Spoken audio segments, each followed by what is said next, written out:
მონდომებას და რესურს ქვეყნის განვითარებაში დებდეს, რამდენსაც საკუთარ გარეგნობაში, ტანსაცმელში და აქსესუარებში დებს და მერე შესაბამისი ფოტოების სამთავრობო გვერდებზე გამოფენაში იქნებ ცოტა უკეთეს ქვეყანაში მაინც გვეცხოვრა.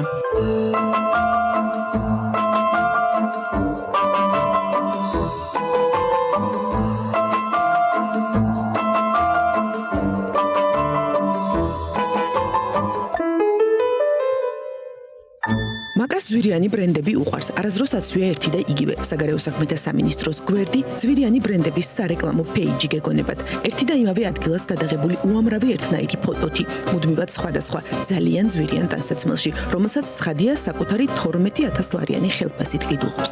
თუმცა მაგას ხელფასი იანვრიდან გაიზრდება და 13,600 ლარი გახდება და კიდევ უფრო მეტ 5,000 თუ 7,000 ლარიან ზედასა და პიჯაკს იყიდის და არავინ გადაუმოწმებს, თუ როგორ ახერხებს ამ ხელა ფუფუნებაში ცხოვრებას, როცა მისი ხელფასი მხოლოდ მისი 2 პიჯაკის ყიდვას ყოფნის.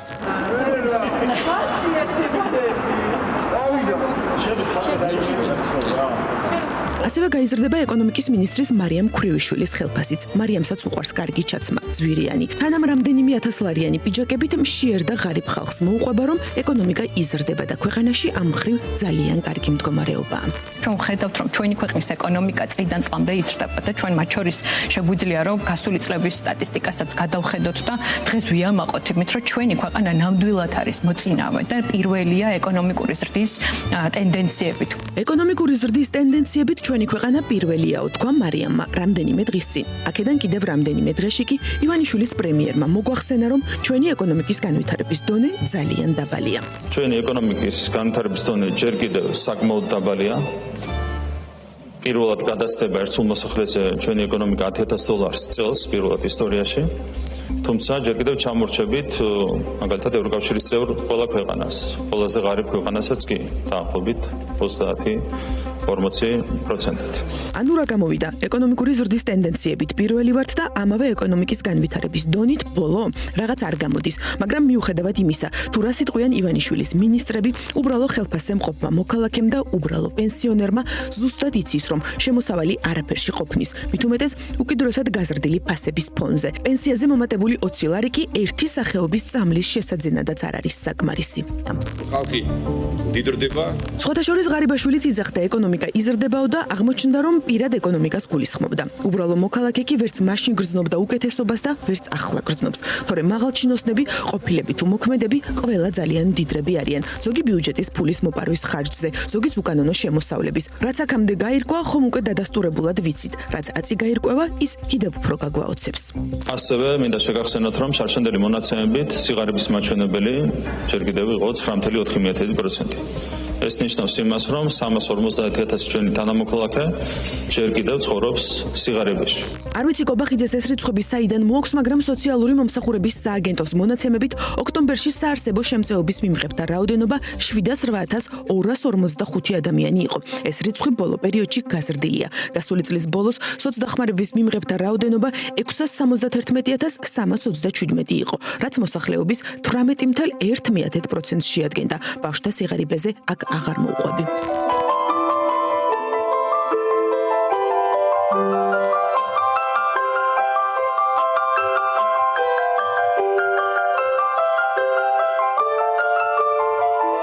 თუმცა კოცი მაშინაც და ახლაც გლამურულად ცხოვრობს და ამის აფიშირებასაც არ ერიდება. ჟურნალები, წვეულებები, მოგზაურობა, ძვირადღირებული დაბადების დღეები.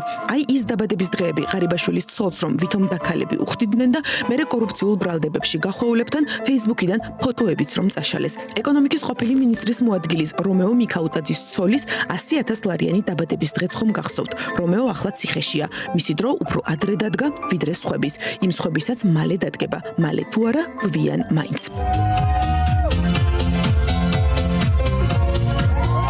სინამდვილეში არაფერი გასაკვირი აქ არ არის. ოლიგარქიულ მმართველობაში მთავარი სასაუბრო კოდი სიმდიდრე და დრესკოდია. კალა თუ ჩაიცვამს ლოროპიანას, სხვებიც მიბაძავენ და ყველანი ერთნაირი ფეხსაცმელებით ივლიან და ასე ერთნაირად გაზმანულები ქვეყნის ბედს გადაწყვეტენ.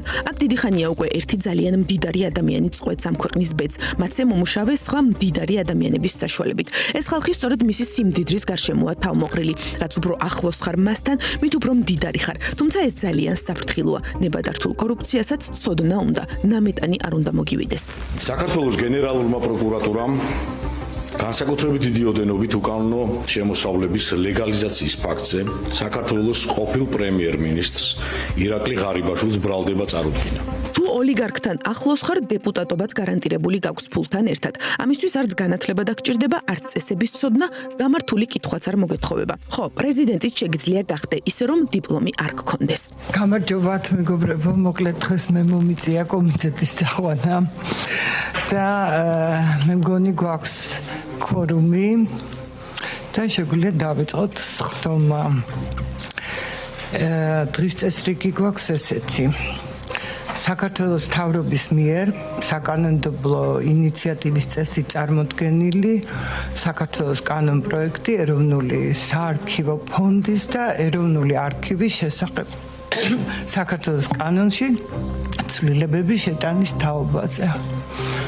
მომხსენებელი დღეს გვეყოლება განათლების, მეცნიერების და ახალგაზრდობის მინისტრის მოადგილე ზვიად გაბისონია და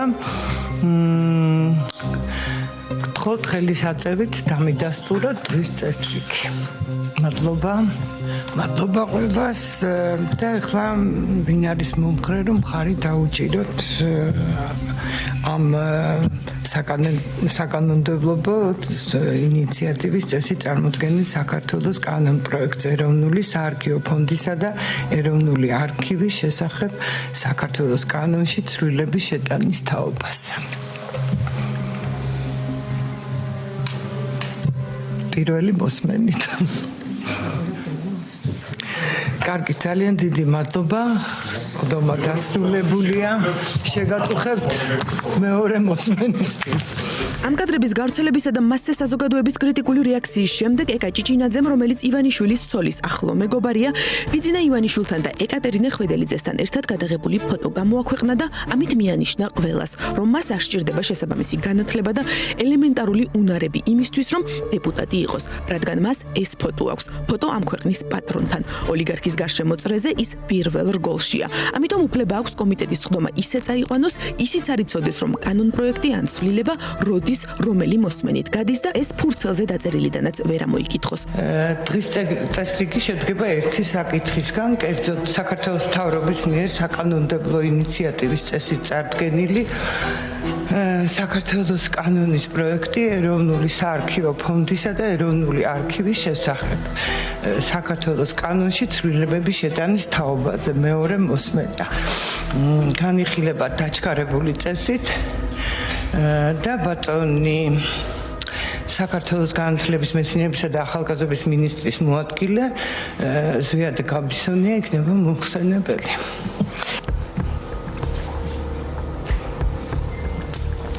წინააღმდეგი კი ბატონო. დიდი მადლობა და სხდომას დახურულად ვაწყობთ. დღეს ეს დარჩა მესამე საკითხი. პარლამენტის ვებგვერდზე ეკას უწერია, რომ ფილოლოგია, თუმცა არ წერია სად დაეუფლა ამ ზემოთ ხსენებულ პროფესიას. ეკა ისე პოზიციონირებს, თითქოს ხალხის რეაქცია არ აინტერესებს და ეს გონია სწორი ტონი. დეპუტატია, ხელფას არაფრის ცოდნაში და არაფრის კეთებაში მოქალაქეები უხდიან. თუმცა ზოგიერთმა ისიც არ იცის, რომ ბიუჯეტის ფული მოქალაქეების ფულია და არა კოცების. აი მაგალითად. თუ ვინმე აქვს ზოგადად ვიძახი, თუ ვინმე აქვს იმის განცდა, რომ არის რუსი ხელისუფალი, ამ რუსი ხელისუფალისგან არც ხელფასი არ უნდა იყოს. როგორც გაირკვა მარიამ ლაშხს, რომელსაც ხან მასონების ხმები ჩაესმის და ხანაც ღარიბაშვილის ნობელის პრემიაზე წარდგენას ემხრობა, წარმოდგენა არ აქვს, როგორ არის მოწყობილი ქვეყანა, საიდან მოდის ბიუჯეტის ფული და სად უნდა წავიდეს. იქნებ იმიტომაა გახვეული მთელი კოცობა კორუფციაში, რომ მართლა არ იციან ბიუჯეტის ფული მათი საკუთრება რომ არ არის და სახლში რომ არ უნდა წაიღონ. ეს ფული ბიუჯეტში ხო არ ჩარიცხვა და ეს ფული ჩაირიცხა კონკრეტულ ადამიანებს, კონკრეტულ იმ მოქალაქეებს, ვისი ოჯახის წევრებიც იმყოფებიან უცხოეთში აი კიდევ ერთი ბრძენი, რომელსაც წარმოდგენა არ აქვს, როგორ მუშაობს ეკონომიკა, როგორაა მოწყობილი სამყარო, მაგრამ კანონებს იღებს, ღილაკს თით საჭერს. ეს კანონები მერე ჩვენს ცხოვრებაზე აისახება. ზუსტად ასე მიაჭერს თითს მწვანე ღილაკს და უკიდურესი გაჩურების გამო სხვა ქვეყანაში გადახვეწილ ადამიანებს ხმის მიცემის უფლებას შეუზღუდავს. და თან მათ უდიდეს როლს ქართულ ეკონომიკაში დააკნინებს. ცნობისათვის, მსოფლიო ბანკის მონაცემებით 2024 წელს საქართველოს მთლიან შიდა პროდუქტში ფულად გზავნილებს 12%-იანი წილი ჰქონდა. 2023 წელს ეს მაჩვენებელი 13%-ს აჭარბებდა. წელს 9 თვეში ემიგრანტებმა საქართველოში 2,7 მილიარდი დოლარი გადმორიცხეს. 2024 წელს 3,4 მილიარდი დოლარი. 2023 წელს კი 4,1 მილიარდი დოლარი. მაგრამ რადგან ეს ფული ბიუჯეტში არ ჩარიცხულა, საიდანაც მერე რომელიმე ქოცი მოიპარავდა, არ ითვლება. პირველად ხდება ისე, რომ სოციალურ დახმარებას იღებს იმაზე მეტი ადამიანი, ვიდრე არის სიღარიბის ხარისხმიდან ცხოვრებ ადამიანთა რაოდენობა. ანუ ღარიბებზე მეტი იღებს სოციალურ დახმარებას. პირველად ხდება ეს საქართველოს ისტორიაში 90-იანი წლებიდან მოყოლებული.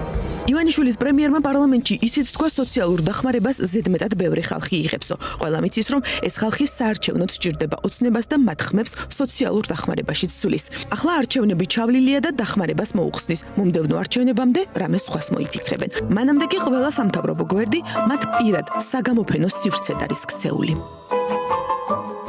ხალხი მდიდრდება. მოპარვაზე და სიმდიდრეზე გამახსენდა. იძახდა ეს კაცი ხალხი მდიდრდებაო და თურმე თავად მდიდრდებოდა. მისი სიმდიდრე მის ლამის 9 მილიონიანი საათებისა და ჩარტერების გარდა მის უმუშევარ ცოლზეც აისახებოდა, რომლის ერთი დღის ჩაცმულობაც რამდენიმე 10,000 ლარი ჯდებოდა და არც ერთი მათემატიკით ღარიბაშვილის ხელფასი ამ ყველაფერს არ ჰყოფნიდა. როგორც იქნა გაირკვა, საიდან მოდიოდა ნუნუკას კარციეს სამკაულების ფული.